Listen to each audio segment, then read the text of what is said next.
assigned to cell C here. We have two correctional officials that's assigned to this day room area to supervise the inmate.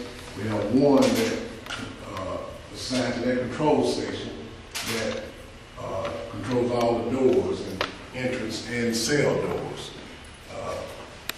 The inmate is allowed to, of course, view television. We have a television out here for him, radio. He eats his meals here on in the day room or in the cell if he wants to. We basically leave this door open for him. He can come in and out to the day room as he wishes.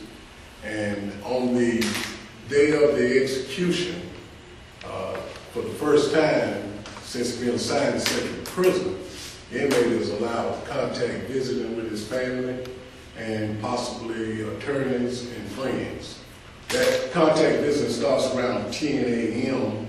and with breaks for meals in between ends around 11 o'clock p.m.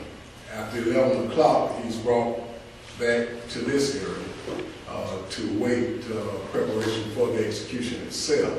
And yes, we do allow, by request, some special phone calls for the inmate if he desires.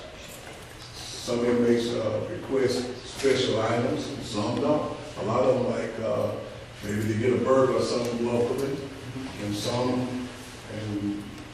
they don't request a last meal. But when they do, we try to get anything within reason that they request. At approximately 1 a.m., myself and the escort team will come around to the inmate and ask him to prepare for the execution. And at that point, he's told to strip down to his shorts, and he's escorted from this area to the prep area where the IVs are started. He's strapped in with these straps, as you see. The medical team comes in and establishes the IV catheters. And after the IV catheters are started, I'll come in at that point and give a last statement. That statement, of course, as I said, is recorded and then it's transcribed and released to the media. After the last statement is taken, the chaplain comes in and stays with the inmate up until it's time for him to be taken to the chamber. And around 1:50 a.m., the inmate's brought into the chamber itself and placed in front of the viewing window to prepare to start the execution.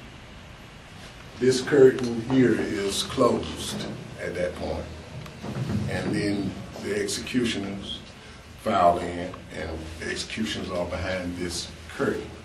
There are, as I said, members of my staff, and that they are people that have been basically volunteered but selected by me to participate. And they may not always be the same people, but they could be over a certain period of time, could be some of the people that have participated before. There's 3 executioners for each execution. 2 of those actually handle what we call live lines that actually go into the inmate, and one of those executioners handles a dummy line that does not have the actual lethal drugs in it. And that's done for reasons of confidentiality.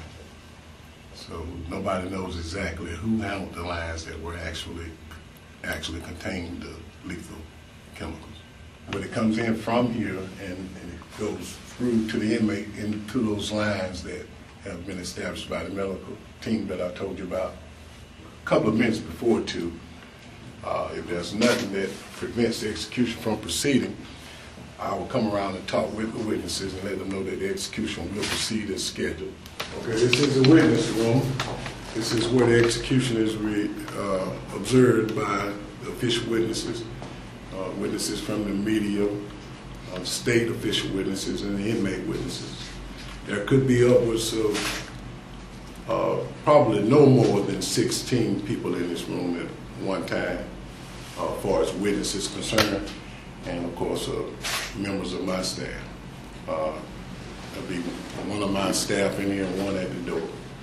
But all the witnesses, of course, are oriented and talked with prior to witnessing, and they're told what's expected. What they hear from me is that we expect for everybody to, of course, behave professionally and appropriately in here, and that we don't allow any outbursts or anything of that nature, or as far as trying to communicate with other witnesses. We ask you to keep a calm and professional demeanor while viewing the execution. And precisely at 2 a.m., thereabouts, the execution will begin. At that point is when he's given the drugs. And of course, there is a sedative, first drug that he receives, that renders him unconscious before he receives the actual other two chemicals. Are there medical personnel present in the room? 98. Yes. 98. Okay. I thought I'd read something about the American Medical Association having said that doctors weren't allowed to participate in executions or something of that nature. I don't know what you're talking about on that. Is it a prison doctor that's here? Or is it someone from the outside? That's confidential who actually participates. Okay. Do you have somebody on hand if for whatever reason something were to go wrong, have a doctor on hand to supervise? There are medical staff available, Okay. and there is a doctor available, but who those people are is confidential. Usually the inmates pronounced dead anywhere from around 2:15 to 2:20. Normally in that range, more likely around 2:15, 2:17 is about the average time of death. I will come around and, of course, announce the time of death to the witnesses and verify with them that the execution has taken place in accordance with the orders of the court. And at that point, the witnesses are escorted down. Any of the witnesses that want to speak with me, of course, at Ms. Walker.